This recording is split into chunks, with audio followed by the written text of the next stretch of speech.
So thanks for joining the live stream, Arm Wrestling fans. This is Q&A part 14. Arm Wrestling Q&A series. It's been a long time since part 13. From now on, these Q&A videos, these Q&A series will be done on live streams and not regular videos. For some reasons, because usually the videos get 15-20,000 views, but the Q&A videos will get 5 to 10,000 views. So it kind of messes up with the algorithm. Maybe YouTube gets confused why this video isn't being watched just like the other ones. So let's start straight off. We'll discuss the 30 comments that I got. Maybe 20 out of them are questions. It has been 10 days since I created this post. So I'll discuss these questions and it will take maybe around 15 minutes. Then for the next 15 minutes, I'll discuss some live comments. So I hope this format works out well. Let's start.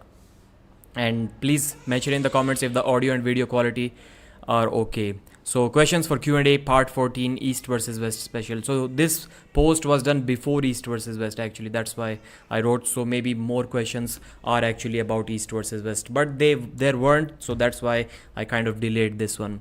How Levan become so strong from other arm wrestlers? So this is the question where the thumbnail and the title are coming from. Now you know. Let's read a couple of replies. What people said: more roids and yes, but he can't do that without hard work. So I guess both of them are legit answers already. But before discussing this, let me just see if the audio and video are okay. Yep, nobody is mentioning anything, but let's see. So I would like for you to watch this video. I hope you can hear it.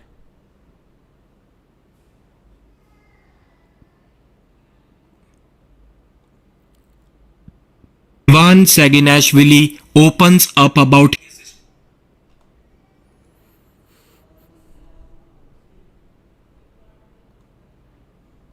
steroids usage for the very first time. In the recent Q&A video, Levan himself chose to answer this question. How did you become so huge? Levan said that there was a 10 years period during his career where his only job was to go to gym, train, eat and sleep. And on top of that, he also took a lot of weight gainers. So how do you not get big after trying so much? He also said that he is 7 times world champion and 6 times European champion. And he was tested before most of these competitions. So what is Levan trying to say here? I would assume he was trying to say that he was completely natural till the time he was competing in WAF. That was till 2018. And that was the time when we saw Levan make those massive gains when he started 6-0ing everyone in super matches. And surprisingly, Levan also mentioned that Denis Siplenkov has never been tested for steroids. I don't know what the reason was for bringing up Denis in that, but there seems to be some genuine beef between these.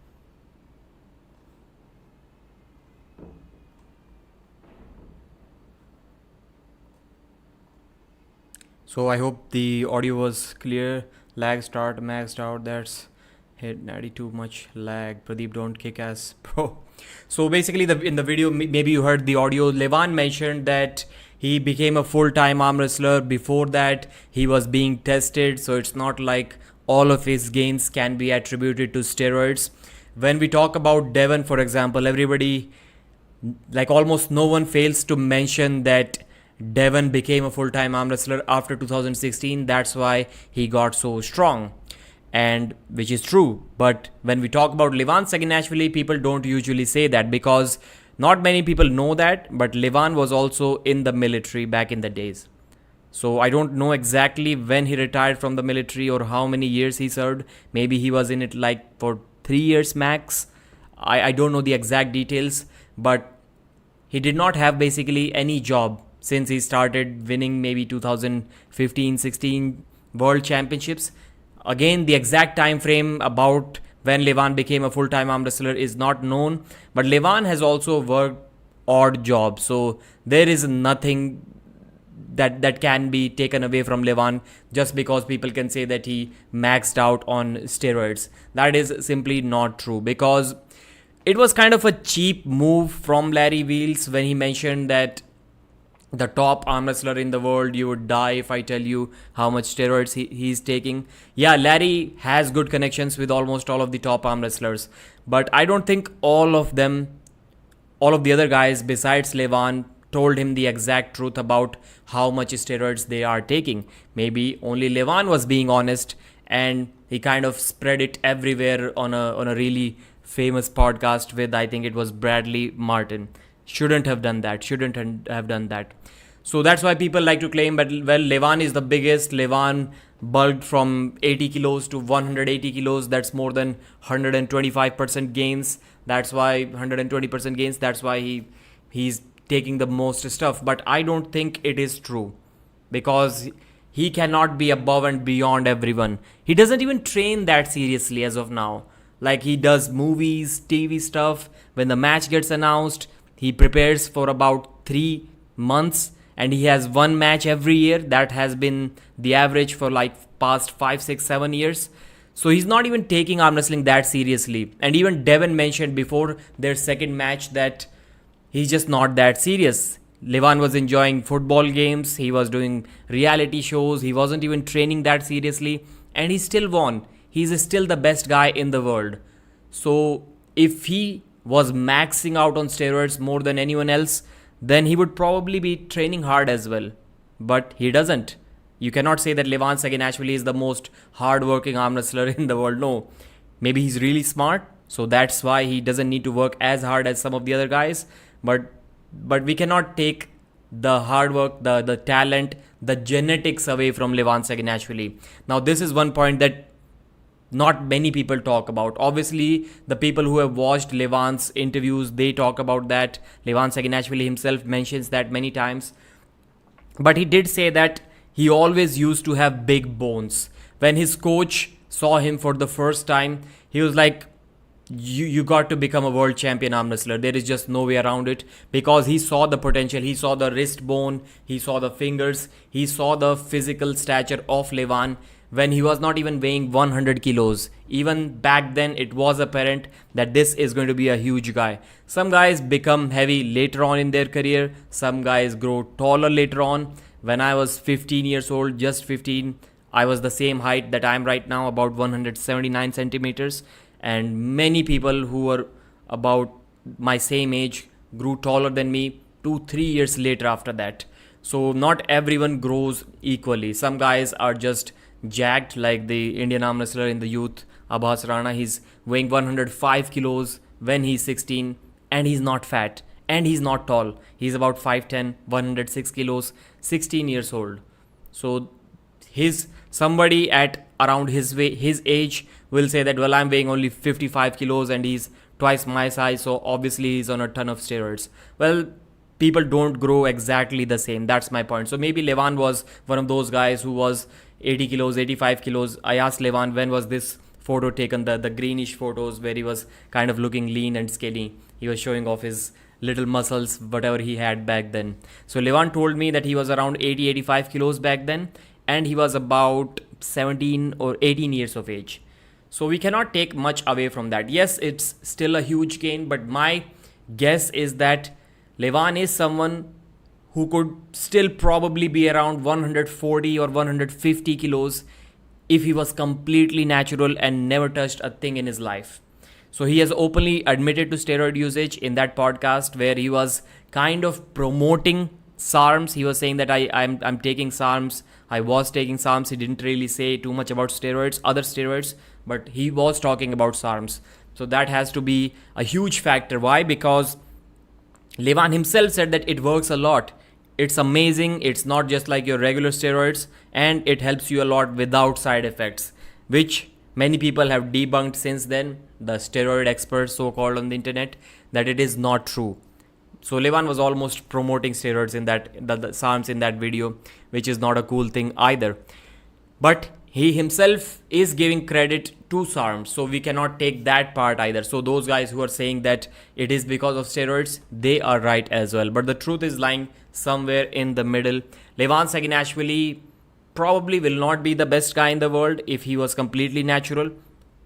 I don't think anybody can dare to say that, because yes, he seems to be far ahead of everyone. Not far ahead of everyone. He got stopped by Devon in round 1. He got stopped by Hermes Gasparini in about 2-3 rounds. So that shows that if he was natural, he would lose all of those matches for sure. So steroids do have a major role in Levan Saginashvili being the best guy in the world, but so does his genetics. So does his smart work. I wouldn't call it hard work as of now. Maybe he worked harder than everyone else in the 2010s up until 2018-19 when he was beating everyone in PAL in top 8. But right now, I don't consider him as the hardest working guy. Maybe he's still the smartest working guy, lots of bicep curls, the Georgian style. And him also becoming a full-time arm wrestler, we cannot take too much away from that. So let's see if there are some comments around this. Steroids are why Levan's hand and wrist are so big. He wouldn't be a champ without steroids, Tomber is saying. So Levan's coach, I think his name is Vasily Dautashvili, if I'm correct, the guy who beat John Brzezinski back in the day about 12-13 years ago. So his coach, when he noticed him, he said that his bones were insane. And even Devon Larratt, when Devon met Levan, when Levan wasn't basically Levan, so about a decade or so ago, that was probably the first time Devon saw him. He was around 110 kilos back then. He was competing in that weight category. And Devon himself said that there is no way that this guy is weighing just 110 kilos, or there is no way that he's going to be able to contain himself in this 110 kg category, because his bones, his physical structure, it was so huge. This is what Devon said when he saw Levan about a decade ago, more than a decade ago. So yes, he was always big if we talk about the bones, if we talk about the structure. So I don't completely agree with your comment, Tomber. Yeah, because if you're serious, you're working 20 hours a day. Otherwise, no, I can see you're being sarcastic here. But still, man, Levan is working out for like 3 months in a year.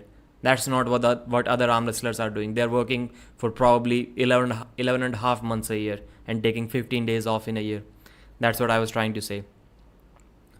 So Tall Paul Hutchins Jr. grew later. The way his hands and bones grew, it's obvious he used HGH. I'm not denying that. But would you say it's obvious that other arm wrestlers have not used HGH? Can you say that?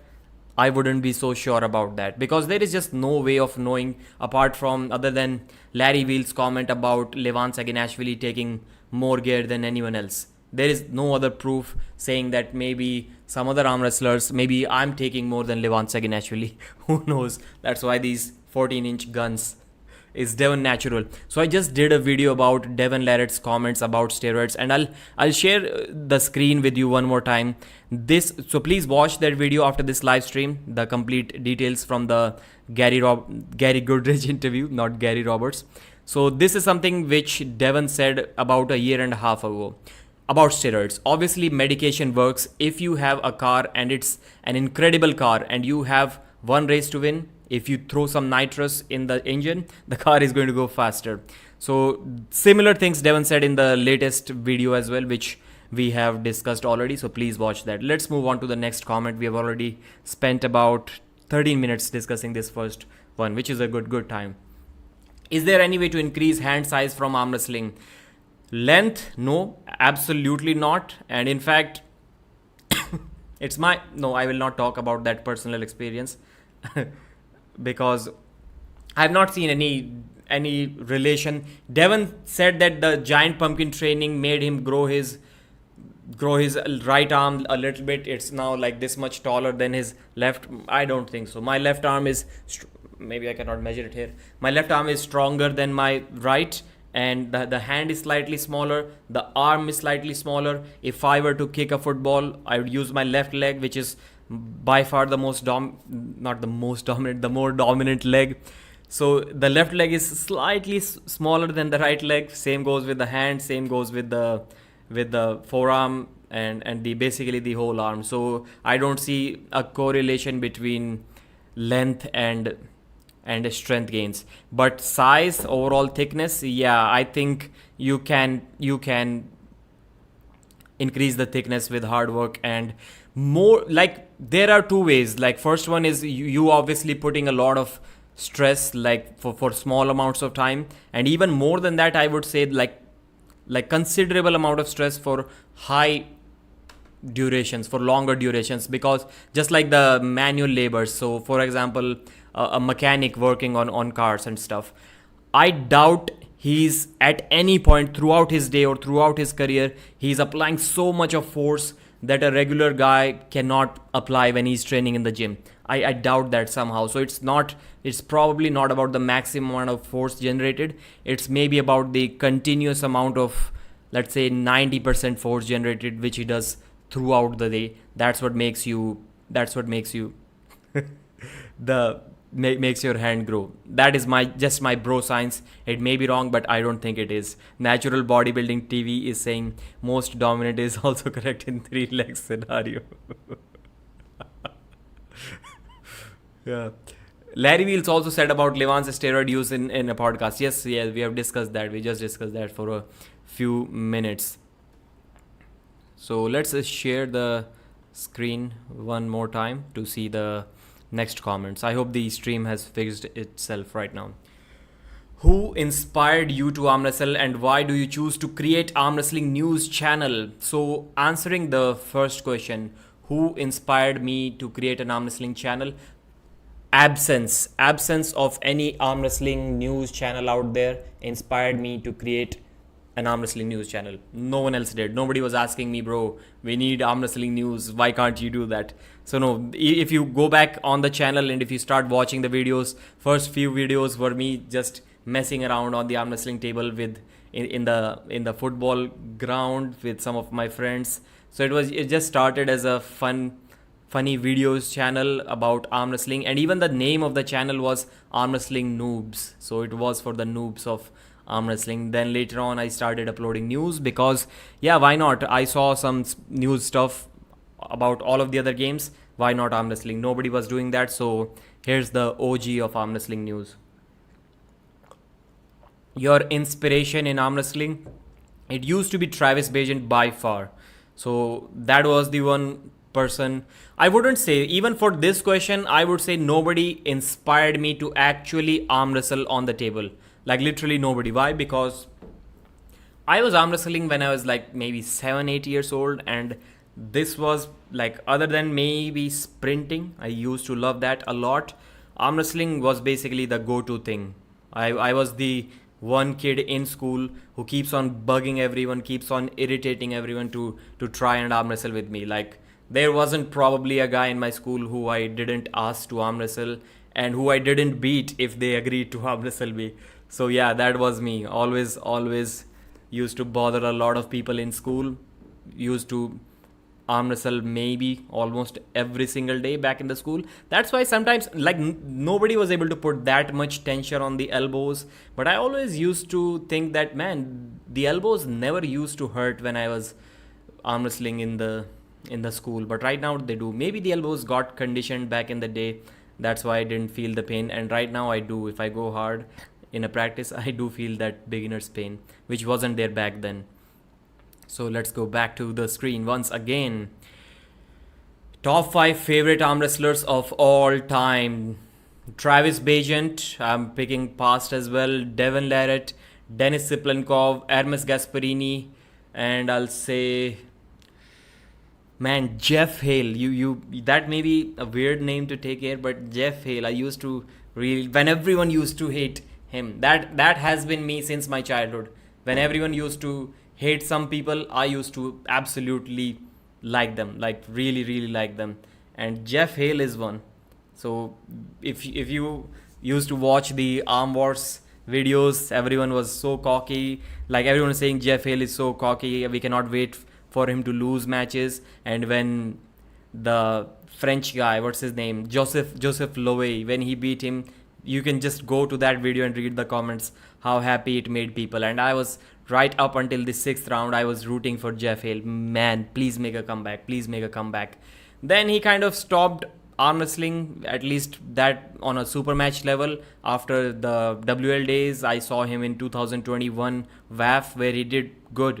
I think he finished 6th, but since then we have not seen too much from him apart from the recent nationals where he competed a couple of months ago. When did you first start arm wrestling? I've already answered that. So in school, maybe 2 decades ago, maybe a little bit less than that. Chafee versus Corey on the right. Who you picking? I think Corey can contain Dave Chafee's top role as of now. That's a good match. Great match. I think I'm gonna have to go with, to be honest, I have not read these comments. Only the Levan Saginashvili comment I read, and it was good for the title and thumbnail, so thought about doing it raw. So I'll go. I want to say Corey West, but he can get top rolled, and if you can get top rolled, Dave Chaffee will do it. So not sure, but I'll still say let's go with Chaffee, man. Let's go with Chaffee. I'm not sure about this one though. 19 centimeter wrist guy be number one in the world in super heavyweight. 19 centimeter is what, 7.4, 7.6. No. If that the calculation which I'm doing is correct, no, you cannot be a number one super. You cannot be a number one super heavyweight arm wrestler in the world with 29 centimeter wrists. I don't think that's the only deciding factor. That's a factor which can prevent you from being the top guy if you have small wrists, but it for sure cannot guarantee you to be the top guy. It can guarantee you to not be the top guy. So no, you cannot. That's too small. But below 90 kilos, I would say it shouldn't matter that much. What do you think about Bresnan versus Babayev rematch? They have 1-1 record against each other. So I think Tim Bresnan is kind of past his good shape right now. He's kind of looking washed up, but I may not be correct on this one. Of course, Derek Smith destroyed him. Matt Mask almost beat him, but that was through top roll. Rustam is not a top roller. Both of those guys were top rollers, so maybe it still makes sense, but I would say like Rustam should be a favorite. But last time he did a great mini King's move kind of move, which can still be a big problem for Rustam Babayev. So yeah, make it happen, because Tim destroyed him the last time around. Asked him how close to that shape he is right now. If he's within like 5 to 10%, which may be difficult because he's really old, then make that match happen. Good suggestion. I like the comment. The hand and wrist seems to be more important than arm length, or at least if your hand is strong, your arm will likely to be able, let's share screen, to resist the force output, and matches seem much more dominant looking when the hand and wrist wins. I want your point of view on which is more important, or whether a beginner should prioritize arm strength. So right now you will see the focus heavily shifting in last couple of years towards arm strength too. Like just being a top roller was enough until I'll say 2022, where you will rarely face anyone who will go like this trying to break their arm and push through your top roll. It happens a lot right now. If Matt Mask did that, I can guarantee you more and more people will be doing that. In fact, I predicted that for Travis Bagent as well. I thought that in 2024 or 25 we will see some flop presses from Travis too. He will not go down that easily. He will fight through it. But I'm not sure, but for sure more and more people will be doing that. So right now I think the biceps it's time once again to start those Georgian style bicep curls and seated curls. So first I'll say make your hand and wrist strong, because that will get you through a tournament pretty easily. And then when you start believing that your arm strength is lacking, focus on that too, because I would like to assume that arm strength would be slightly easier, although maybe more risky, but it will be slightly easier in terms of the time frame you need to build that arm strength. Do you agree that if Jerry wins, I'm not even sure if I understood the comment correctly or not. Yeah, you are right about this point, that if your hand is so strong, then you kind of enable the person to use his full effective strength. So maybe you don't need that much arm strength. But as I just mentioned, it's not the case with flop presses. Do you agree that if Jerry wins, he will fight versus Levan, and Kudecha needs to win only dominantly for fight? Yeah, in fact I mentioned exact same thing. I'm not sure if I read your comment, but before that I mentioned the exact same thing. Let me show the comment once again, because I did not share screen. So that's the comment 10 days ago, and I apologize to not answer earlier. So Kudecha needed to win dominantly for sure, but I think Jerry also kind of needed to win dominantly to prove that he's a worthy opponent, not to prove that he will be getting a shot, because regardless, he was going to get that opportunity. Devon is not in the super heavyweights. He has already had his couple of chances, and before that, Hermes Gasparini announced that he's kind of not feeling well about his shoulder. That's why he cannot be the opponent for Levan next up. And then we already knew that Vitaly Laletin may not be able to travel due to visa problems to USA, where King of the Table 10 will be held on 10th of December, I think. So Jerry was the only option left. So even if Jerry barely won against Kordecha like he did against Georgi Svetkov, still he would have gotten a shot against Levan Saginashvili. Let's share it once again. Who should Todd face next? Let's read the replies to what people have said. Jerry against Levan, no way. I'll give your comment a heart just to remind you, brother. Yes, he will then be next 2 in the world. Hermes will drop to number 3. What was the reply to this? This could go both ways. Vitaly took both Morozov and Hermes hand top roll. Yeah, Hermes had more arm power. Who should Todd face next? Irakli, Rustam or Oleg? That's a good question. And about Todd, it's an interesting situation because let's try to analyze all of the names. Irakli Zirakashvili. Irakli is the current champion who Todd has already defeated. So who can go to Todd Hutchings' face and tell him that you have not improved, Irakli has improved so much, you cannot beat him again? I don't think any person can say that honestly with full confidence to Todd's face. Not that he's going to beat you up or something, but you would also try to resist yourself from truly believing that and truly speaking that out with confidence. So he deserves that match with just that logic alone. Rustam Babayev. If Todd can beat people like Prudnik, whom he lost to in the past, then he can for sure beat people who has already defeated. That's what I would like to believe as a Todd fan. And Todd should also be in that top 5 or maybe top 6 top favorite arm wrestlers list. Levan Saginashvili should also be there. Rustam Babayev. Ukrainians were kind of undefeated against Todd. He beat one of them, Evgeny Prudnik. He has never defeated Rustam too. He wants that revenge.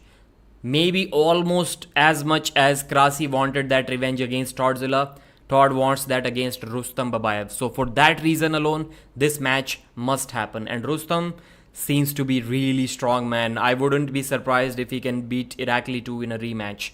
So Todd versus Rustam, now that Uncle Todd has gotten better at stopping matches, if he stops this one, Paul Lynch's offensive power may be close, but his holding power in a hook may not be as good as Todd Hutchings. That's where Todd can make that match interesting in a hook. Oleg Petrenko, yeah, not Oleg Zok. Oleg Zok would destroy Todd Hutchings. Oleg Petrenko, yeah, that's an interesting prospect as well because that kind of side pressure, that's the only thing that is not tested against Petrenko yet, not in the recent times. So yeah, maybe that's the only way left to defeat Petrenko if Devon cannot get the job done. But Devon will get that match first. If he cannot defeat Petrenko, then for sure Todd Hutchings is next. Or maybe it should have been like Devon, as Petrenko himself mentioned, that Devon should have 1 or 2 more matches before he gets to face me. So Todd Hutchings versus Devon Ladd, make it happen. Or Todd Hutchings versus the Dikian, make it happen. Not the Dikian, not Todd. Devon versus the Dikian. But Todd should be somewhere in that mix and he should get that Petrenko match. So all of these 3, good. Let's see what the replies say. Irakli title shot, Rustam versus Todd. Yeah. Whom will you choose? Devon versus Vitaly, best of 5. From the things that I have seen so far, and I would like to believe that Devon will have a problem against top rollers. So these were the questions. I'd like to believe that Devon would have a problem against a tall top roller, dominant, fast top roller like Vitaly Laletin. But I would still like to believe that much evidence. Sometimes I don't fully buy the saying that A beats B, B beats C, that kind of math does not work in arm wrestling. I think it does. If the styles are kind of very similar, more often than not, that math works in arm wrestling. Arm wrestlers like to pick up the examples, the rare scenarios where this math didn't work out, which is maybe like 20%, and then they say that this 80%, which is always being justified according to this maths equation, that does not matter. And this 20% matters more because it's not an absolute truth, because it has been proven wrong with 20% of the examples. I don't think that's the way we should be looking at it. So I would still like to say that Devon beats Vitaly Laletin because of the matches with Hermes Gasparini, because of the matches with Dave Chaffee, Dave versus Hermes, Dave versus Vitaly, Dave versus Devon, Hermes versus Vitaly, then Hermes versus Dave, Devon versus Dave. Too much evidence saying that Devon's hand and wrist is going to be too much for Vitaly Laletin, and Vitaly cannot flop press if his hand gets taken. But Dave Chaffee beat Vitaly with the flop press. Maybe Devon does not have that kind of flop press as of now. In 2018, it looked good against Michael Todd. Alright. Do you contact with Engin these days? Nope. Even Bowen's beef. I think my beef will also get settled. From my side, there is no beef. Like, hating someone or disliking someone is really hard, man. I've never been mad. I've never been angry at someone for more than like 5 minutes. That's my absolute ceiling. If you manage to make me mad about yourself for about 5 minutes, then you did something really, really wrong, or something that I really did not like. But after that, like, I don't remember a case ever where I've been mad at someone for more than 5 minutes. So from my side, there is no beef, and it will get settled. It's not a huge thing. Do you think in a potential Jerry versus Vitaly match, the style advantage of Jerry is enough to defeat Vitaly's height? Jerry versus Vitaly. Yeah, after seeing how easily he beat Kordecha, I know Vitaly is fast. But Vitaly will lack arm power after seeing him struggle against Dave Chaffee in the straps, even the second time around. So I'll say that yes, maybe Jerry is a favorite against Vitaly too. Why isn't arm wrestling in the Olympics? Because we like to make a mockery of the sport way too much. Where's that? Yeah, that's the question. Joe Friesen 5296. And this Vitaly question was asked by Claudio Coca 4427. I don't think even arm wrestlers are taking the sport that seriously, and people will try to lie to you before that. Thank you, Eric Harlan, for $2 super chat. East versus West 12, Devon versus Levan. Round 1, did Devon hold Levan? I think I would say that Levan was more of holding Devon Larratt, but Devon's position for sure looked better for at least 5 seconds. It looked better than Levan Saginashvili. That's my opinion. But I wouldn't call it Devon holding Levan. Devon was more on the attack. In fact, I think Devon did one mistake there. You remember when Denis Siplenkov didn't get pinned initially after Devon started the round? Then Devon started working. He started surging sideways.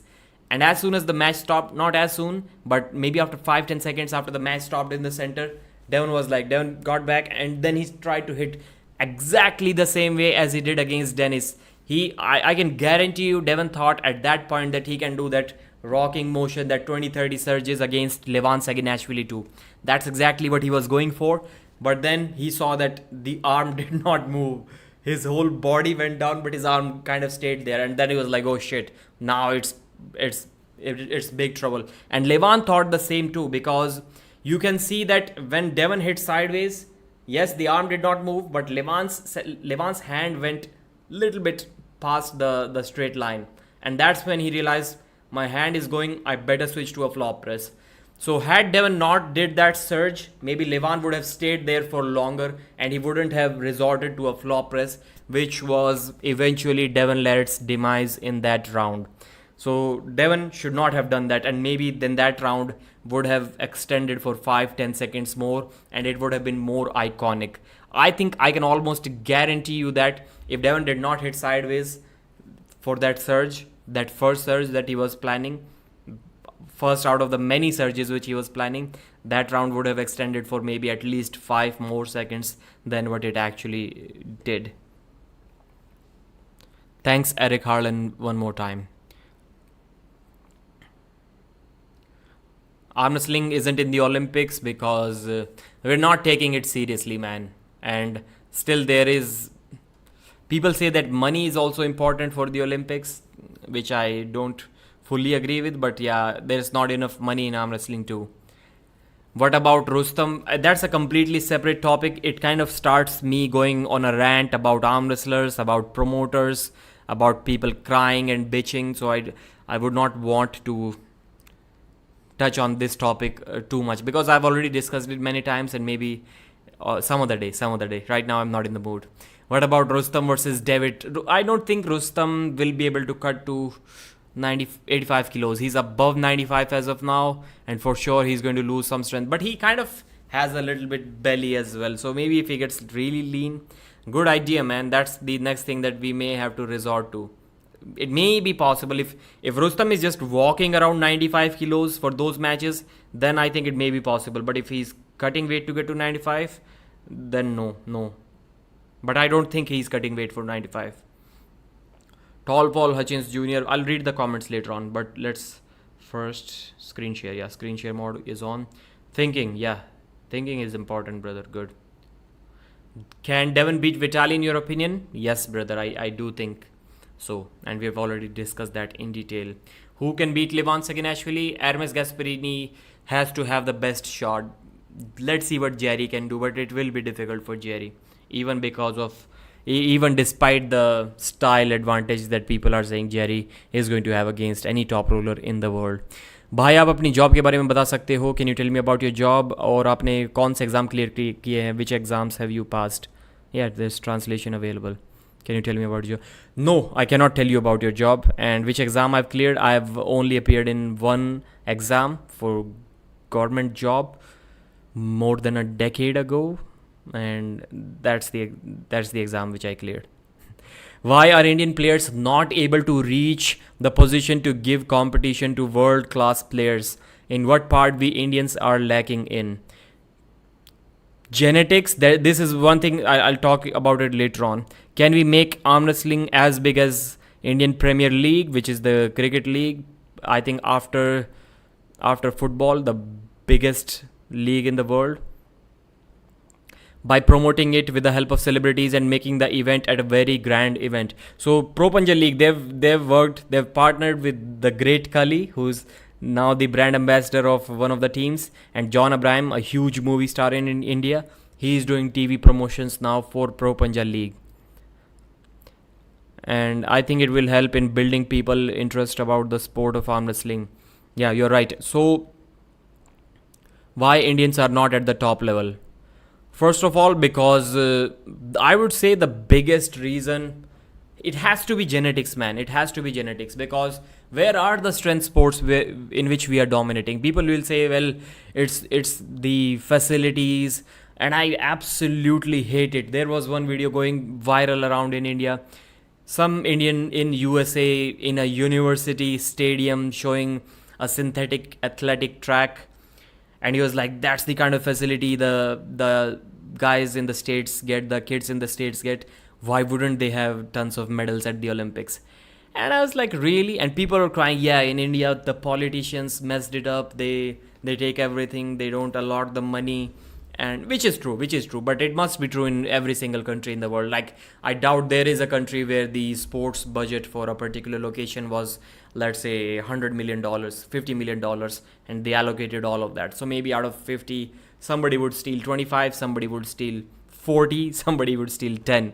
But still, I don't think it makes that big of a difference. And when I ask questions like to Indians, like, well, what kind of facilities you need for a long jump?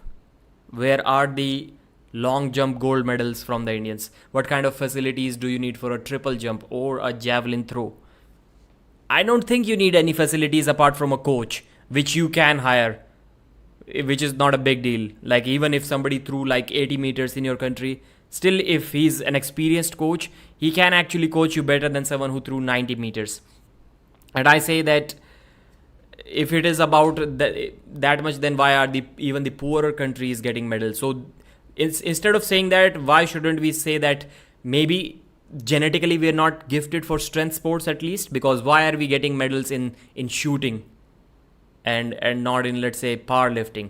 We are getting medals in wrestling, but that's from one state, and even in that one state from a few districts, which is which is known for strength. So yeah, maybe that shows us more than anything else that it is kind of a genetical thing, because almost all of the medals in India coming from like that much of a population. In a country of 140-50 billion people, we are getting medals in Olympics, more than 50% of them from less than 1% of the population, from the state Haryana.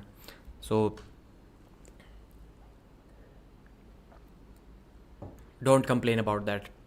Who have the strongest, and people are not taking it seriously. Parents' involvement, like the parents always used to say that, well, no games, only studies. That happened to almost everyone in India. So yeah, a 15-year-old, if somebody tells you, if your father tells you that you cannot have a girlfriend until you're 18, nobody's going to listen to their father. So if they can go against their parents to have a girlfriend, then for sure they can go against their parents to train for sports if they want to. But they can do that once they're 13, 14, 15 years old. They cannot go against their parents to train for sports when they are 8 years old. And that's the problem. So the guy will start at 16 no matter what his dad or his mother says. But that's already 8 years lost. And that can be a big problem which needs to be addressed. Tall Paul Hutchins Jr. Just seen on TV, USA Navy is sending a few aircraft carriers to the Mid East. I don't want to comment on that. Don't really want to comment on that. Seeing a way to apply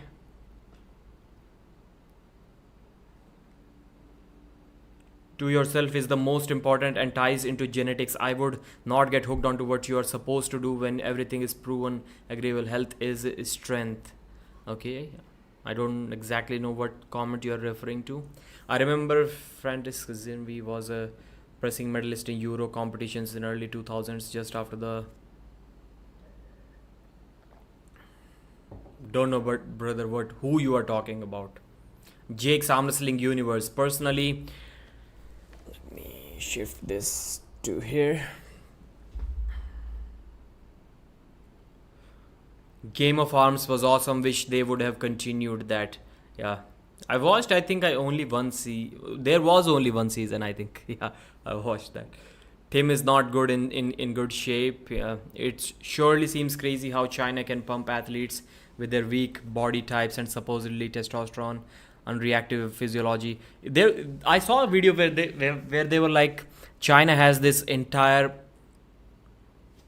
database of a few decades of what kind of athletes are performing well right now, and what were their physical stature, what were their size, their inclination towards which sports when they were young. So if now they measure somebody's hip to waist ratio, their torso length, their leg length, and they put it in their database, they know which athlete who is 30 years old right now, doing good, winning medals at the Olympics in that game, which athletes had the same physical stature, like the exact same leg length when he was 8 years old, exact same torso length, exact same hips shape, hamstring shape. They have that kind of database. So if you have to measure a kid for a few hours, like every single body part, and then the database kind of gives you which sport he's suited for. So now he knows already because of that massive database that they have of Olympic level athletes, and he goes to train that sport. That's kind of crazy. What I meant to say was that chasing trends in trendy ways surely works only for those televised, and those aren't us. Okay. Cannot argue with that if you cannot understand that. Like, I get the comment what you're trying to say, but about what regarding to arm wrestling, that I cannot understand. I could see a 340-pound Pradeep on pancakes mopping the floor with Levan. Yeah. If I get on pancakes, maybe I can be the same weight, 185 pounds, and be lean. That would be really good. People are still having their piping. That is overall very comparable if you get ethnic racial differences. Japanese car, bro, you're on the wrong channel, I think. You're on the wrong channel. So about 45 minutes into this stream we are, and I'm going to end it abruptly. Thanks for watching. I hope you liked it. We'll do more